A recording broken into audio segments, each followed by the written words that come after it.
There was a time in my life when I said, I wish I have never been born. Sana hindi na lang ako pinanganak. Kung kilala niyo po ako, marami po akong sugat, marami kong daladalang hinanakit sa aking magulang, sa mga tao, sa aking mga teacher. Ang dami akong karga-kargang mga peklat ang buhay ko. I'm filled with scars, I'm filled with wounds, I'm filled with a lot of insecurities. Alam ko kung cute ako, pero ang feeling ko, ang pangit-pangit ko. Walang magkamahal sa akin siguro. Words like, you're unworthy, you are unacceptable, you are unloved. Yun ho ang mga malalaking salita na umaalingaw sa aking tenga, sa aking isip. So the insecure, suicidal, wounded, depressed, angry all the time person, I felt so empty. Walang saysay ang buhay until one day, may nagbahagi po sa akin ng tinatawag nilang pagmamahal ng Diyos. Oh, for the first time in my life, I understood that God loves me and Jesus Christ died for me. And it changed my life. Ako ay second year college nung nangyari ito. I opened my heart and I trusted Jesus Christ for my forgiveness and my salvation. Lord, baguhin mo buhay ko. Magandang balita kasi ang Diyos ang nagpupuno sa mga kulang sa ating buhay. Sa araw pong ito, pag-uusapan natin exactly that truth. What love is this? Grabe namang pagmamahal yan! Yan ang pag-uusapan natin sa araw na ito. Ano bang klase ang pagmamahal ng Diyos? Alam niyo ba na God loves all sinners and He does not desire that anyone should perish. Ayaw ng Diyos may mapahamak. He invites all of humanity to experience salvation by trusting Jesus Christ. God loves the world, God gave His Son, if we believe, we live. Kung tayo ay magtitiwala sa regalo na binigay ng Diyos si Jesus, makakatagpo tayo ng buhay. Yung buhay na hindi kayang ibigay ng mundong ito. So sa umaga pong ito, pag-uusapan natin, paano nga ba ginagawa ng Diyos ang kaligtasan? How does God work our salvation? What does this love entail? Ano bang klaseng pagmamahal ng Diyos sa bawat isa sa atin? Yun ang pag-uusapan natin sa araw na ito. Ito po yung unang katotohanan about the love of God. God reveals a prerequisite for entering His kingdom. Meron daw requirement. Hindi daw lahat pupunta sa langit. Hindi daw lahat tatanggapin ng Diyos sa kanyang kaharian. Meron siyang tinatawag na requirement. So isang gabi, may lumapit kay Jesus na isang relihiyosong tao. Ang tawag sa mga taong ito ay Pharisees. So ang pangalan niya ay si Nicodemus. Lumapit siya kay Jesus, pero siniguro niya naggabi kasi ayaw niya may makahalata. Na siya ay malapit sa Diyos pero parang may kulang sa buhay niya. So kinausap niya si Jesus at ang sabi niya, Panginoon, parang ikaw ay galing sa Diyos. Ang dami mong ginagawang himala at saka parang ang ganda-ganda ng turo mo. At sinabi ni Jesus, ang requirement sa kaharian ng Diyos. It's like Nicodemus knows a lot about God, but his heart is actually missing God. Ito yung sabi ni Jesus. Jesus replied, I tell you the truth. Unless you are born again, you cannot see the kingdom of God. Whoa! Si Jesus nagbanggit ng requirement. Hindi ka raw makakapasok sa kaharian ng Diyos. Hindi ka raw makakapasok sa kalangitan. Hindi ka raw makakapasok sa presensya ng Diyos kung hindi ka maboborn again. So, si Nicodemus takang-taka, paano mangyayari yun? Hindi yata posible yun malaki na ako, matanda na ako. How can I be born again? Kaya yun sabi ni Nicodemus, what do you mean? Exclaimed Nicodemus. How can an old man go back into his mother's womb and be born again? Oo nga naman. Paano nga ba mangyayari itong requirement na ito? Jesus replied, I assure you, no one can enter the kingdom of God without being born of water and the Spirit. Humans can reproduce only human life. But the Spirit, the Holy Spirit gives birth to spiritual life. So don't be surprised when I say, you must be born again. Ang ganda! Parang sinasabi ni Jesus, ang requirement para ikaw ay mapalapit sa Diyos, ang ticket patungo sa langit ay kapag ka naranasan mo ang pangalawang kapanganakan. O bawat isa sa atin, merong first birth. Meron tayong physical birth. Noong ang nanay mo ay pinaglilihi ka 9 months, yon, that's the first physical birth.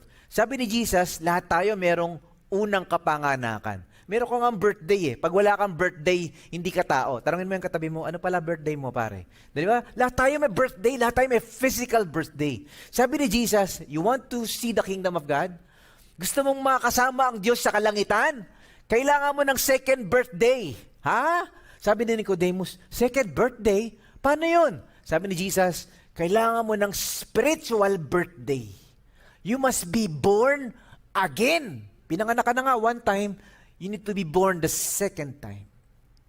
Ano ba tong spiritual birth na to na sinasabi ni Jesus? What is he talking about? Spiritual birth, being born again, is the infusion of spiritual life from God. Ibig sabihin, lahat tayo mga tao, nangangailangan daw ng pagbuhay ng ating mga kaluluwa. Parang we're physically alive, but our souls, our spirits are far from God. Kaya daw parang may kulang sa buhay natin. Dami-dami mong pera, parang di ka masaya. Dami-dami mong karelasyon, parang may kulang, naghahanap ka pa ng iba. Ganda-ganda ng bahay mo, di ka masaya. Ganda-ganda ng kotse mo, naghahanap ka pa ng bago. Ang dami-dami mong trophy at tagumpay at promotion at kayamanan. Pero parang gusto mo magpakamatay. Yun, sabi ni Jesus, something in our spirit needs to be born. Paano ba yun? So Jesus explains some more. This is how you become born again. Which brings us to truth number 2. Ito na, ang ganda. God initiates a plan for redemption. Kasi nung nilikha ng Diyos ang tao, si Adan, si Eva, the first human beings, in a garden, it was a perfect state. They're close to the Lord, kasama na nila si Lord, kausap nila ang Diyos, mahal nila ang Diyos at mahal sila ng Diyos.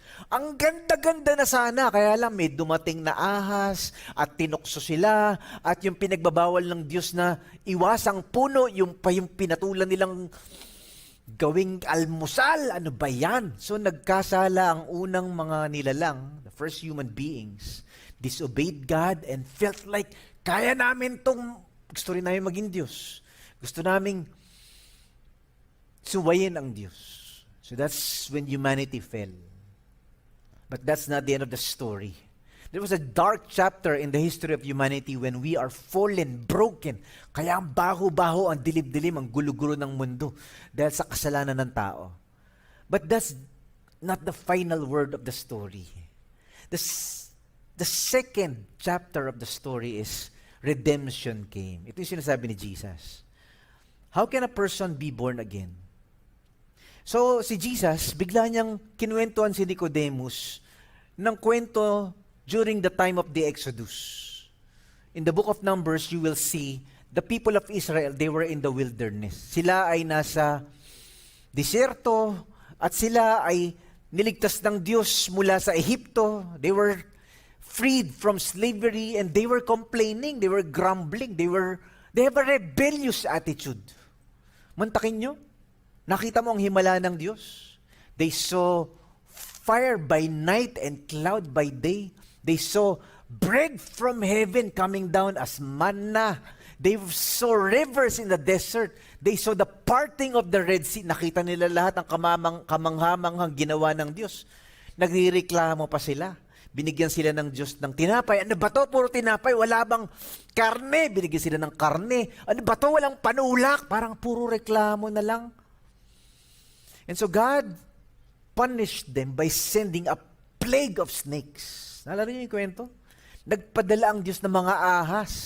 Mga makamandag na ahas. And they were biting the people. So dahil may kamandag, there's venom and people are dying all over. Imagine an entire desert filled with dying people. And Moses prayed, Lord, maawa ka naman. And so God instructed Moses, make a pole with a bronze snake. Anyone who looks to that bronze snake on that stick, they will be saved. And Jesus told that story because he was talking about himself. He was talking about, I will be lifted up. Anyone who looks to me will be saved. That's how you become born again.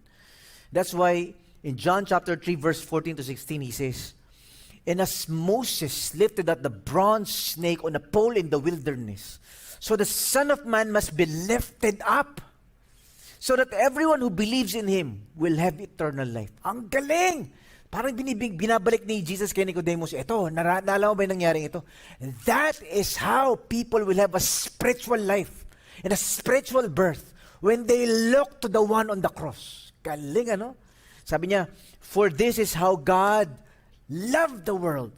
He gave His one and only Son, so that everyone who believes in Him will not perish, but have eternal life. Hoy, doon pala nanggaling yung John 3:16. Yung pala yung konteksto ng chapter 3 na yan. We all are spiritually dead. We need a spiritual birth. We need a second birthday. And that only happens when we look to the one who is lifted out of the pole.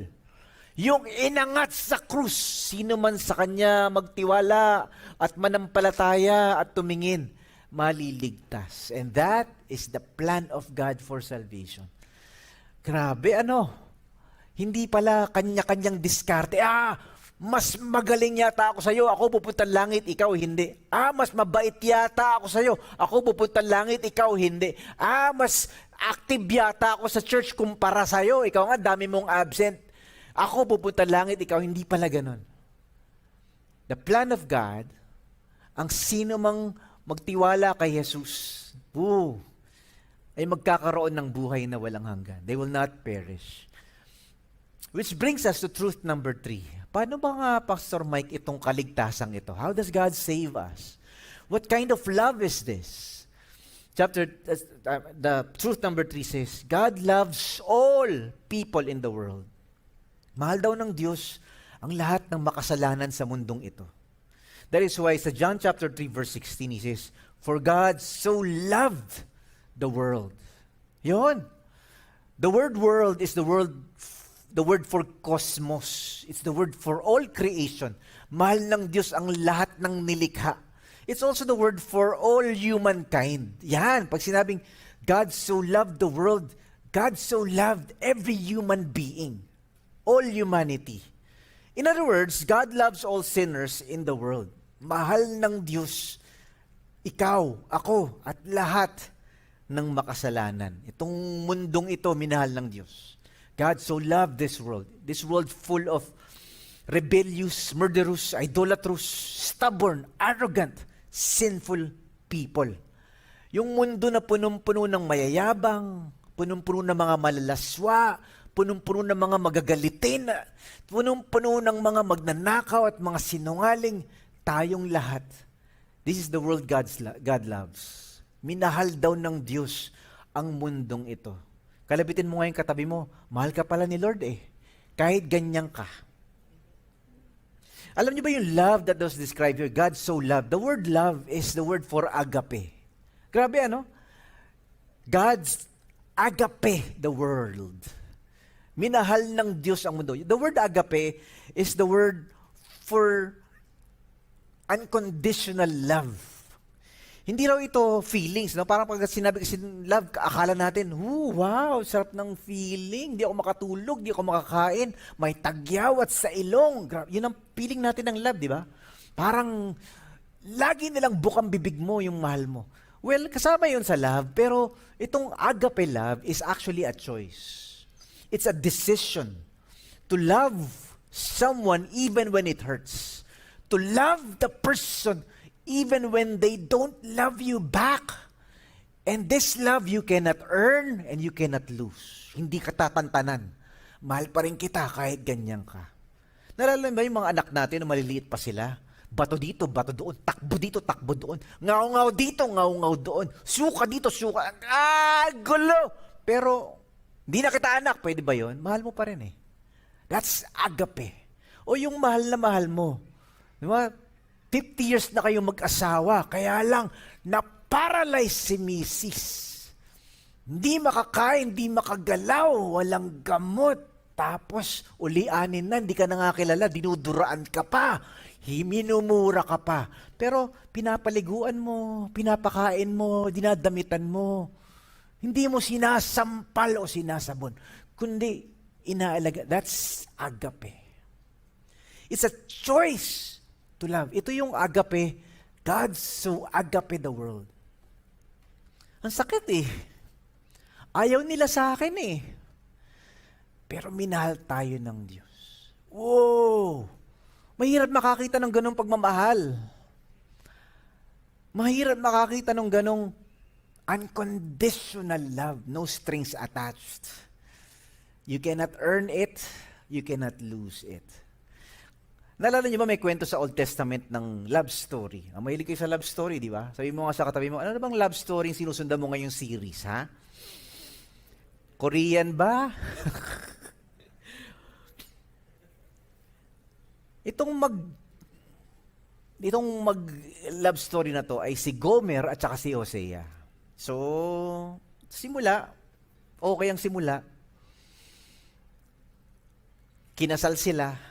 Problema, nabuntis si Gomer. Obvious na hindi niya, sabi na pansin ni Hosea, parang di ko anak yan, di ko kamukha eh. Karanasan niyo na ba yan? Si Gomer pala, maraming kinakasama, she hops from one relationship to another, she's flirting with other men.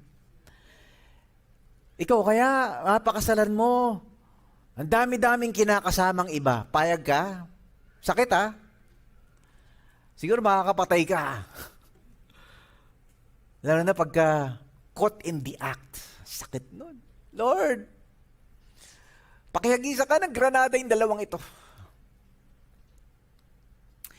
Hosea was instructed by God in the story. It's a real story, ha? Sinabi ni Lord, pakasalan mo pa rin si Gomer. Hanapin mo. Kasi Gomer, dahil ang dami niyang lalaking sinasamahan, naubos ang pera niya, naging alipin siya, she became prostitute, she became a slave, and now she's being sold in the market. And Gomer was instructed by God, bilhin mo yung asawa mo, ibalik mo, mahalin mo. And God was saying, pag ginawa mo yan, that's symbolizing my love for my people. Pangklase, no? That's agape. Kasi ang bansang Israel, they were cheating on God. They were adulterous. They were committing spiritual idolatry. They were worshiping other gods. And dami na, they were prostituting themselves to other gods. And God was hurt. God was brokenhearted. But He was still willing to marry them. You will become my wife. That's agape. John 3:16 is about that kind of love. Yung pagmamahal na hindi binabalik yung pagmamahal sa Kanya. That's the love of God for the world.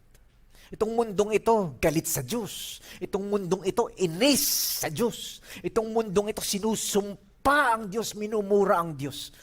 Pero the Bible says, God so loved this world. And we all need that kind of love. Kasi lahat tayo makasalanan, lahat tayo sablay, lahat tayo madumi, lahat tayo alipin ng kalaswaan, lahat tayo nakabalot sa kayabangan, damakmak ng ating mga karumihan sa buhay. Pero minahal tayo ng Diyos.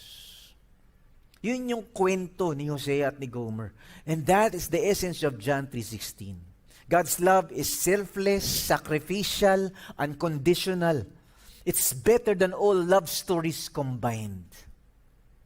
The God who swaps the palace in heaven to be a carpenter in Nazareth. The God who created the universe chose to be swimming in the womb of a peasant girl in Bethlehem. Ibang klase ho, ano? Parang ang Diyos na ito, iniwan ang lahat, makamit ka lamang. Parang kanta yun Gagawin ko ang lahat, hahamakin ang lahat, makuha ka lamang. And that is the love of God. And this love is being offered by God to you. Gusto mo ba ng ganong pagmamahal? Gusto mo ba tanggapin yung ganong klaseng pag-ibig ng Diyos? You can only receive that when you receive Jesus Christ. Oh, ang galing! Palapakan nga natin ang Panginoon. Thank you, Lord. Salamat po. Grabe, grabe. Grabing pagmamahal naman yan. Sinaktan mo na, binastos mo na, pinahiya mo na, kinaliwa mo na, ilang beses na, ang sakit-sakit na. Mahal ka pa din. That is the love of God.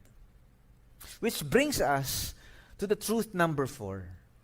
God sent a provision for all sinners. Dahil sa pagmamahal niya, meron siyang pinadala. He gave a solution to our spiritual problem. Meron siyang pinadalang sagot sa ating mga tanong, sa ating mga problema. John 3:16 says, "For this is how God loved the world.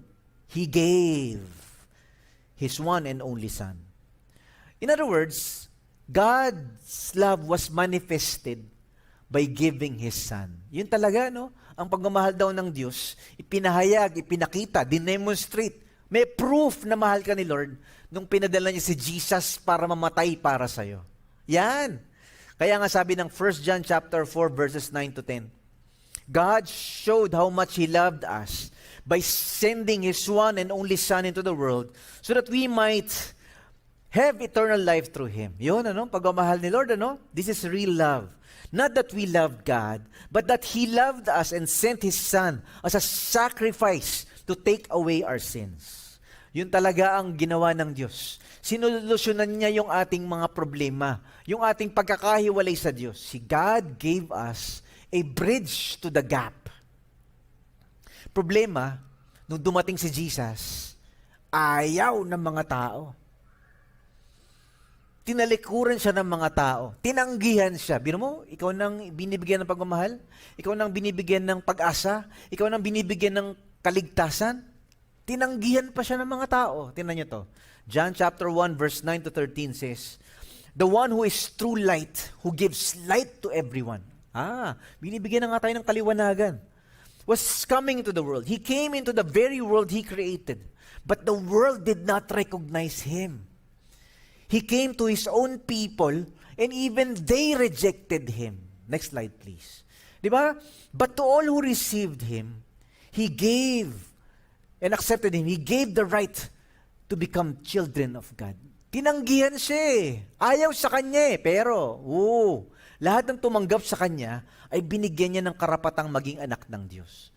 You know, that's being born again. That's being born of God. That's the spiritual birth. You become a child of God the moment you receive Jesus Christ into your life. Diba? Ang ganda, ano?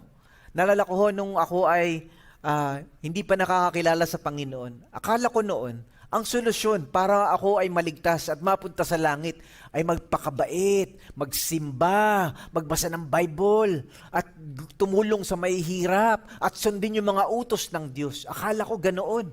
Maganda naman yung mga yon, pero hindi pala yun ang paraan. Kasi hindi talaga natin kaya. Akala ko noon meron tayong parang, ang Diyos ay parang merong higanting weighing scale, ano? Parang timbangan. Na pagka ganito karaming kasalanan ginawa mo, akala ko noon, pag gumawa ka ng ganito karaming kabutihan, mabubura ito. Hindi pala. Hindi natin kaya. Kasi yung dekadang kabutihan na ginawa mo ay parang kapiranggot lang kumpara sa kasalanan na nasa iyo. Lahat tayo hindi papasa sa Diyos. Lahat tayo hindi makakaabot sa langit. Ang pag-asa lang talaga natin ay si Jesus. And that is why He sent His only begotten Son. That He is offering to the world a way out, a way to salvation. So lahat tayo binibigyan ng Panginoon ng opportunity. Today, it's probably an opportunity for you, a beautiful opportunity for you to receive that gift. May inaalok ang Diyos na kapatawaran. May inaalok ang Diyos na pag-asa. May inaalok ang Diyos na bagong buhay at bagong simula at kaligtasan. Kailangan natin tanggapin. And which brings us to truth number 5. God offers the promise of eternal life to whosoever believes. Kapag tinanggap natin si Jesus, magkakaroon tayo ng buhay na walang hanggan. Ay, ang ganda, ano? Oh, Pastor Mike, ang ticket sa langit ay si Jesus. Ang daan patungo sa langit pala ay si Jesus. Hindi yung aking sariling sikap, yung sarili kong kabaitan, yung sarili kong karunungan, yung sarili kong galing, yung sarili kong pagiging relihiyoso. Ang daan pala patungo sa langit ay si Jesus. Kaya nga sabi niya John 3:16, whoever believes in Him, ang ganda, shall not perish. Hindi ka mapapahamak, hindi ka pupunta impyerno. Shall not perish but have eternal life. Oh, this is the love of God. Ayaw niyang mapahamak ka. Ginawa niya ng paraan. God loves, not that we love Him, but because He loved us first, and then He gave. It took more than just a loving heart for us to be saved. It requires a gift from God to redeem sinners. So, anong kailangan nating gawin? Wala. Ginawa na ni Jesus lahat sa krus. It has been paid in full. Bayad na. Binayaran niya sa krus lahat ng kasalanan ng buong sanlibutan. All we have to do, all we are invited to do, is to believe in Him. Yon. Ha? Believe in Christ lang? Maniwala, magtiwala kay Jesus lang? Baka ibig mo sabihin is to behave, hindi to believe. Well, the gospel says, the good news is, Jesus did it all. Jesus paid it all. Binayaran niya lahat. So, hindi ka maliligtas dahil nagpapakabait ka, o nagpapakareliyoso ka, o nagsisimba ka, o nagtumutulong ka sa iba. Maganda lahat yun, pero ang daan patungo sa langit ay pag nagtiwala ka kay Jesus. When you believe in your heart that you cannot save yourself, when you believe in your heart that Jesus paid the penalty for your sins. Binayaran niya lahat. Hindi ko kayang bayaran ang utang ko sa Diyos. Binayaran niya lahat. That is the grace of God. That is the love of God. The gift of salvation is based on the finished work of Christ on the cross. Not because of our good works, not because of our obedience to the law, not because of our religious rituals. Pero we are being invited to receive that gift. May inaalok na regalo ang Diyos. Kailangan mong tanggapin.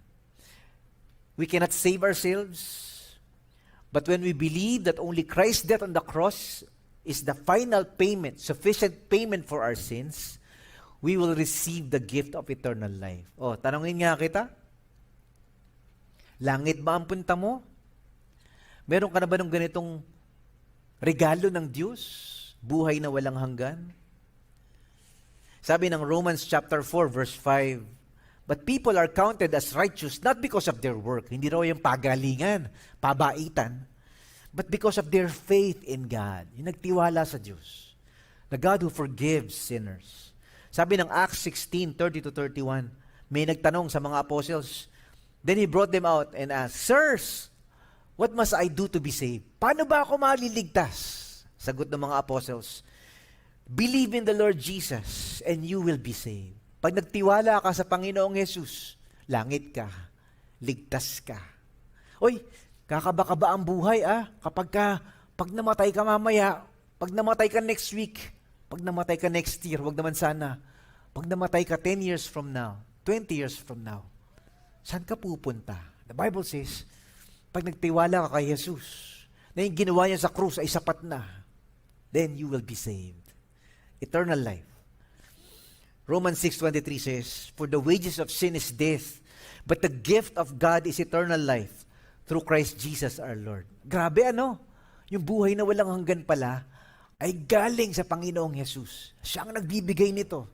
Hindi mo to kayang bilhin, hindi mo to kayang bayaran, hindi mo to kayang pagsumikapan. So for one to enter heaven, he or she must have the life that Jesus offers. Kailangan ma-born again ka. Kailangan maligtas ka. Kailangan mapatawad ka ni Jesus para mapunta ka sa langit.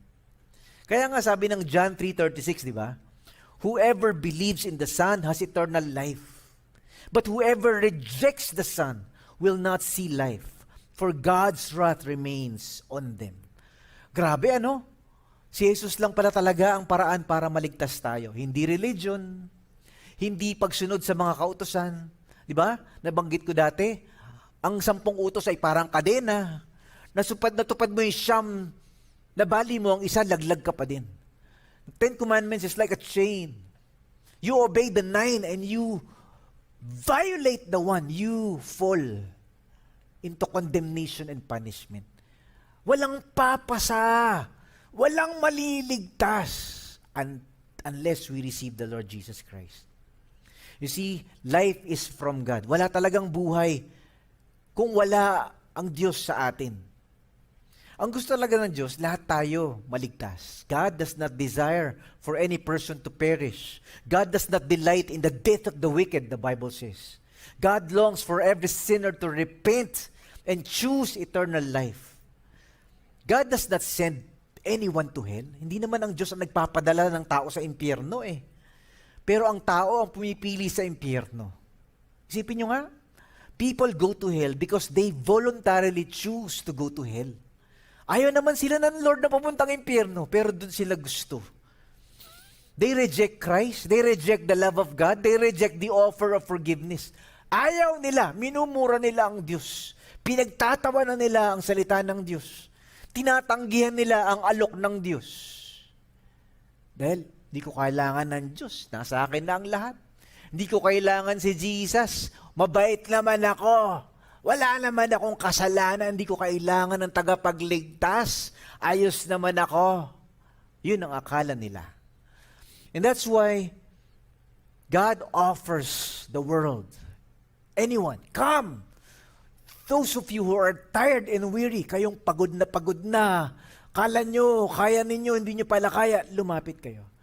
Those of you who are hurt and wounded and broken, hindi nyo kayang ayusin ang sarili ninyo, come and receive the life that God offers. Receive the rest that God offers.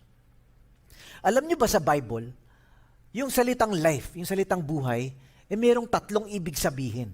There are 3 Greek words used for the word life. Yung una is bios. Ito yung physical life. Yung tumitibok ang puso mo, humihinga ang baga mo, may oxygen pumapasok, may carbon dioxide. That's bios. All of us have bios. Pag wala na tong bios, tigok ka na. The second type of life is psyche. This is the soul. Ito yung mind, emotions, and will. Our choices in life. Ito yung sinabi ni Jesus na, what does it profit a man? He gains the whole world. Nasa'yo na lahat ng pera at kayamanan at tagumpay. But you lose your psyche. You lose your soul. Wala kang peace. Wala kang happiness. Wala kang fulfillment. Yan, ano? That's the second word for life. But the third word for life is out of this world. It's Zoe. Zoe refers to the uncreated eternal life of God. The divine life uniquely possessed by God. Sa Diyos galing itong life na ito. This life denotes divine spiritual life and it is eternal. By the way, when the Bible uses the word eternal, it does not only mean the length of time, forever, but it also means the quality of life. It's a life of meaning and fullness, eternal. So that's why Jesus used the word Zoe, for example, in John chapter 10, verse 10. I have come that they may have Zoe, and that they may have Zoe abundantly. Whoa! Sabi ni Jesus, naparito ako para magkaroon kayo ng buhay. At buhay na punong-punong-puno, hindi kayang ibigay ng pera, hindi kayang ibigay ng relasyon, hindi kayang ibigay ng tao o palakpak, o mga gamit, o mga lupa, o bahay. Zoe. It's the life from God. Lahat daw tayo pinanganak, may bios, may psyche, pero wala tayong Zoe, kaya may kulang sa buhay mo. And Jesus says, I came that you might have Zoe. Anyone who believes in me will have that life. Come, for those who want life. Galing. And that is the good news. Sabi ng 1 John chapter 5 verse 12, he who has the Son has the life. But he who does not have the Son of God does not have life. When we believe in Jesus, we will have eternal life. When we believe in Jesus, we will become born again. When we believe in Jesus, we will have that divine full life. That's why John chapter 5 verse 24 says, I tell you the truth. Those who listen to my message and believe in God who have sent me have eternal life. They will never be condemned for their sins, but they have already passed from death to life. Ang galing ano. Pag nagtiwala ka raw kay Jesus, pag tinanggap mo raw si Jesus sa buhay mo, pag sinuko mo raw kay Jesus ang puso mo, para kang tinawid ng Diyos mula sa kamatayan patungo sa buhay. We're all spiritually dead. We are all spiritually separated from God. Walang pag-asa ang buhay natin. Hindi na nga natin kayang umakyat ng langit. It's like building a ladder going to the moon. Kahit anong sipag at tiyaga at bait ang gawin mo, hindi mo kayang abutin ang Diyos. Para kang naggagawa ng tungkod patungong buwan. Hindi mo kaya. Pero, kung si Jesus ang nasa buhay mo, meron kang kaligtasan, meron kang pag-asa. True life is found in Jesus. Do you know this life? Are you looking for this life? Are you searching for Zoe? Pastor Mike, parang ito yata ay kulang sa buhay ko. Some of you may be saying, I am religious, but I feel far from God. I am wealthy, but I am unhappy. I'm successful, but I feel lost. I have so much money, but I'm starving for something else. You need Jesus. Kailangan natin ng Panginoong Jesus. Today we talked about this. God loves all sinners and does not desire for anyone to perish. He invites all of humanity, lahat ng makasalanan. God invites to experience salvation by trusting Jesus Christ. God loves, God gave. If we believe, we will live. We will have eternal life. We will have this love, this agape that comes from God. Today, we talked about 5 beautiful truths about this kind of love. God reveals a prerequisite to entering His kingdom. You must be born again. You need the second birth. May second birthday ka na ba? Tinanggap mo na ba si Jesus sa iyong puso? God initiates a plan for redemption. Anyone who looks to the one who was lifted on the cross will have eternal life. And number 3, God loves all people in the world. No exemption, no discrimination. Anyone can come. God sent the provision for all sinners. God sent Jesus Christ as the solution to our sins. It's not our good works. It's not our religion. It's not our self-righteousness or our wisdom. It's the cross of Jesus. And then finally, God offers the promise of eternal life to whosoever believes in Christ. Today, I invite you, kung hindi mo pa tinatanggap si Jesus sa iyong buhay, if you are searching, Pastor Mike, kailangan ko si Jesus. Kailangan ko mapatawad sa aking mga kasalanan. Pastor Mike, as you are listening to this message, you may be saying, Pastor Mike, I think something's missing in my life, and that's Jesus. I grew up in church, I go to church, I know the Bible, I know God, but Jesus is not in my heart. Parang kailangan ko yata ito. I need to have that spiritual birth. I need to have that life that Jesus offers, that money cannot give, that the world cannot give. Kung sinasabi mo yan sa puso mo, I invite you today to silently, quietly talk to the Lord. Naririnig ka naman ng Diyos eh. Alam naman niya ang nasa puso mo eh. But if you talk to Him, Lord, makasalanan ako. Lord, hindi ako pupunta langit, promise. Sablay ako, hindi ako papasa. Babaksak ako. Pero Lord, salamat. You gave a provision. You gave the gift. Pinadala mo si Jesus. And I receive Jesus right now. I trust Jesus. Nagtitiwala ako sa Kanya na yung ginawa niya sa krus, yung Kanyang dugong dumanak sa krus, ay sapat na para bayaran ang mga kasalanan ko. If you're saying that, I invite you. Talk to God. Huwag ka nang magpabukas-bukas pa. Napakaikli ng buhay. Baka bukas wala ka na. Baka next year wala ka na. This is the moment. God is knocking in our hearts. God is inviting us to trust the Lord Jesus, to be our Savior, to be the gift of life, to receive that love from God.